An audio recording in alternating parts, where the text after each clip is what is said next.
দর্শক আসসালামু আলাইকুম। দীর্ঘদিন বাদে আবার চলে আসলাম আপনাদের সামনে নতুন একটা ভিডিও নিয়ে। তো আজকে ভিডিওর বিষয় হচ্ছে, আপনারা অনেকেই বলতে চান যে আমাদের বাথরুমে পানির প্রেশার কম হয় বা পানির প্রেশার আসলে কম হওয়ার কারণ কি। তো সেটা নিয়ে আলোচনা করার চেষ্টা করবো ইনশাল্লাহ। তো আজকে আমরা যে টয়লেটে কাজ করলাম বা যে বাথরুমটা ফিনিশিং করলাম, তো এই জায়গায় মূলত কিন্তু তিনটা আসলে বাথরুম বলা চলে, দুইটা বাথরুম এবং একটা টয়লেট আছে, আর দুইটা কিন্তু রান্নাঘর আছে। তো এর জন্য আমরা কত ইঞ্চি পাইপ ব্যবহার করছি এবং কয় হাজার লিটারের ট্যাঙ্কি বা কত লিটারের ট্যাঙ্কি এখানে আমরা স্থাপন করেছি সেটাও দেখাবো। তো সর্বপ্রথম বলি, আপনারা যদি সরাসরি ছাদের উপরে এইভাবে আসলে ট্যাঙ্কিটা বসান তাহলে কিন্তু পানির প্রেশার তুলনামূলকভাবে একটু কম পাওয়া যায়, মানে আপনার চাহিদা যেমন তার থেকে কিন্তু একটু কম আসার সম্ভাবনাই বেশি। তো এখানে আপনারা হয়তো কিছুদিন যাবত আমাদের ভিডিওগুলোতে দেখতে পাচ্ছেন, আমরা যেখানে কাজ করছি আমরা ট্যাঙ্কিটা কিন্তু সরাসরি ছাদের উপর বসাচ্ছি না, অর্থাৎ 3 ফিট উঁচু করে কিন্তু আসলে ট্যাঙ্কিটা বসানোর চেষ্টা করছি। তো এটাতে যেটা হচ্ছে সেটা হচ্ছে পানির প্রেশার কিন্তু আমরা এখন যেভাবে পাবো সেটাকে অবশ্যই আপনাদেরকে নিচে নিয়ে দেখাবো। তো তার থেকে কিন্তু অনেক গুণে আসলে পানিটা আমরা প্রেশারটা ভালো পাচ্ছি। তো এখানে আমরা দেখেন শুধুমাত্র কিন্তু ছাদের উপরে একটা করে ইট বিছায়ে আসলে ট্যাঙ্কিটা বসিয়েছি। তো এইভাবে আসলে বসানোর নিয়মেও নাই আর কি। তো আমরা প্রথমে বাড়িওয়ালাকে বলছিলাম যে 3 ফুট উঁচু করতে, উনি আসলে সম্মত হয়েছিল, কিন্তু পরবর্তীতে আসলে উনি আর করেননি, বলছে পরবর্তীতে যদি উঁচু করা লাগে আমরা পরবর্তীতে উঁচু করব।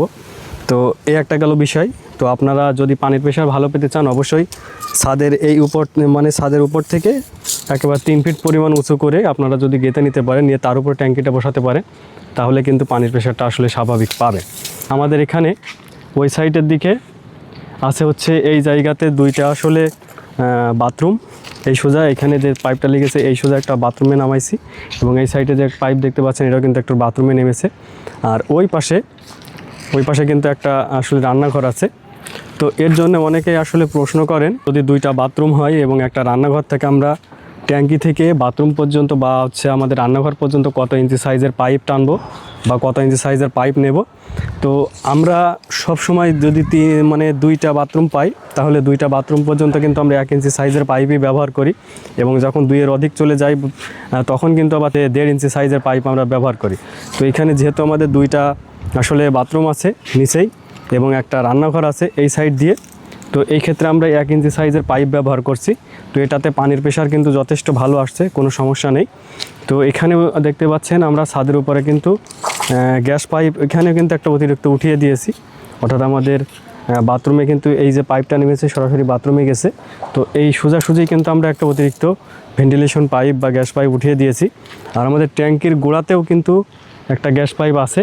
তো অনেকেই বলেন যে ট্যাঙ্কির গোড়াতে গ্যাস পাইপ দিলে আবার অতিরিক্ত গ্যাস পাইপের কি প্রয়োজন আছে। তো তাদেরকে বলি, এটা সরাসরি ছাদের উপরে থাকে তাহলে অবশ্যই চেষ্টা করবেন আপনারা একটা অতিরিক্ত গ্যাস পাইপ উঠিয়ে দেওয়ার, অর্থাৎ যেখানে আপনার আসলে বাথরুমে পাইপ নেমেছে সেই জায়গায় গ্যাস পাইপ উঠিয়ে দেওয়ার, তাহলে পানির প্রেশার কিন্তু অনেকটা ভালো হয়। অর্থাৎ আমাদের এই যে পাইপটা লং অনেক ডিস্টেন্স কিন্তু আমাদের ট্যাঙ্কি থেকে আপনার ওই বাথরুম পর্যন্ত। তো এই ডিস্টেন্সের কারণে পানির সাথে অনেক সময় দেখা যায় যে হাওয়া কিন্তু ঢুকে যায়। তো এই হাওয়াটা যদি আসলে জায়গা দখল করে, অর্থাৎ পাইপের যে জায়গাটা সেটা যদি হাওয়ায় দখল করে নেয়, তাহলে পানিটা কিন্তু ফুলফিলভাবে পাইপ দিয়ে যেতে পারে না। তো এই হাওয়াটা কিন্তু দেখা যাচ্ছে যে আমাদের এই এলবো কিংবা এমন জায়গায় এসে আটকিয়ে যায়, এলবো কিংবা টির মুখে কিন্তু এসে আটকিয়ে যায়। তো এই যে গ্যাস পাইপটা দেওয়া হয়েছে, এই গ্যাস পাইপটা দেওয়ার অর্থ হচ্ছে আপনার হাওয়াটা কিন্তু এই গ্যাস পাইপ দিয়ে বের হয়ে যাবে, এবং পাইপের যে পানি সেটা কিন্তু একদম পুরোপুরিভাবে আসতে পারবে, পানিটা হাওয়ায় কিন্তু কখনোই আটকাবে না। তো এই জন্য কিন্তু গ্যাস পাইপ দেওয়া, যাদের এমন সমস্যা হয় অবশ্যই আপনারা গ্যাস পাইপ দেওয়ার চেষ্টা করবেন। তো এখানে এই যে দেখতে পাচ্ছেন আমাদের এখানে কিন্তু একটা ট্যাপ দেওয়া আছে। ট্যাপে যদিও পানি আসলে যতটুকু আমাদের স্বাভাবিক পাওয়ার দরকার আমরা কিন্তু পাচ্ছি না। তো এর কারণ হচ্ছে আমরা যদি সরাসরি ছাদের উপরে আসলে ট্যাঙ্কি বসাই তাহলে কিন্তু আমাদের পানিটা আসলে প্রেশার কম হওয়ার সম্ভাবনা থাকে। তার কারণ হচ্ছে এখানে আমরা ট্যাঙ্কির উচ্চতার হিসাব করলেও এখানে দেখা যাচ্ছে যে প্রায় 20 ইঞ্চি উঁচু করে আমরা ট্যাপ বসিয়েছি। তো এখন এই ট্যাঙ্কিতে যদি আপনার এই 20 ইঞ্চি পরিমাণ পানি আসলে নিচে নেমে আসে, অর্থাৎ ট্যাঙ্কিটা যদি আনলোড হয় এসে যদি এই পর্যন্ত দাঁড়ায়, তাহলে কিন্তু এই ট্যাপ দিয়ে আর পানি বের হবে না। তো এটাও একটা বিষয়, যদি আপনারা ছাদের উপরে আসলে ট্যাপের লাইন রাখেন তাহলে এই ট্যাঙ্কিটা সর্বোচ্চ 3 ফিট পরিমাণ কিন্তু উঁচু করা উচিত বলে কিন্তু আমি মনে করি। তো আর এই সাইডে আপনাদেরকে একটু দেখাই, এই সাইডে কিন্তু একটা লাইন চলে গেছে, এই সাইডে একটা লাইন গেছে, এই সাইডেও কিন্তু একটা রান্নাঘর আছে। তো এই রান্নাঘরেও কিন্তু আমরা 1 ইঞ্চি সাইজের পাইপ টেনেছি। এই যে দেখতে পাচ্ছেন এই জায়গাতে একটা আসলে যে লাইনটা লেগেছে এই জায়গায়, এটাও কিন্তু 1 ইঞ্চি সাইজের পাইপ আমরা নামিয়েছি। তো এই সাইডে একটা রান্নাঘর এবং বিল্ডিংয়ের মানে ওই সাইডে একটা রান্নাঘর, দুই সাইডে বিল্ডিংয়ের দুই প্রান্তে 2টা রান্নাঘর আর হচ্ছে 2টা বাথরুম আছে। তো সেই ক্ষেত্রে কিন্তু সব আমরা 1 ইঞ্চি সাইজের পাইপ এনেছি। এটা কিন্তু পানির প্রেশারটা যথেষ্ট ভালোই আছে, কোনো সমস্যা নেই। আর একটা বিষয় আপনারা জানতে চান যে আমাদের মোটর থেকে ট্যাঙ্কি পর্যন্ত কত ইঞ্চি সাইজের পাইপ টানবো। যদি সাবমার্সিবল না হয় সেক্ষেত্রে আপনার সাধারণ যে জেট পাম্পগুলো আছে, তো এই জেট পাম্পগুলোর ক্ষেত্রে কিন্তু 3/4 সাইজের পাইপ টানলেই হবে। তো আমরা কিন্তু এখানে 3/4 সাইজের যে পাইপ সেটা কিন্তু টেনেছি। আর এখানে যে ট্যাঙ্কিটা আসছে আমি বলছিলাম যে কত লিটারের, সেটা আপনাদেরকে একটু জানাবো। এখানে যে ট্যাঙ্কিটা আমরা সেট দিয়েছি এটা হচ্ছে 750 লিটারের একটা ট্যাঙ্কি। তো মোটামুটি এই হচ্ছে আপনার উপরের কাজ আর কি। তো আমরা নিচেই যাব এবং আপনাদেরকে দেখাবো যে পানির প্রেশারটা কেমন আছে। তো দর্শক, চলে আসলাম আমরা বাথরুমের ভেতরে। তো বাথরুমের ভেতরে আপনাদের পানির প্রেশারটা আমি একটু চেক দিয়ে দেখাই। তো এই যে দেখতে পাচ্ছেন আমাদের বালতির ট্যাপের পানির প্রেশার কিন্তু খুবই সুন্দর আসছে। তো এখানে পানির প্রেশার কিন্তু আমরা স্বাভাবিক পাচ্ছি, মানে যেমন প্রয়োজন তেমনই পাচ্ছি। এরপরে যদি আপনাদেরকে আমি একটু শাওয়ার দেখাই,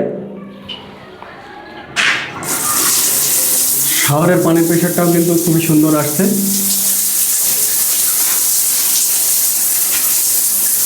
তো এখানে পানির প্রেশার নিয়ে আসলে কোনো কমপ্লেন আমি মনে করি যে রাখার মতো জায়গা নেই।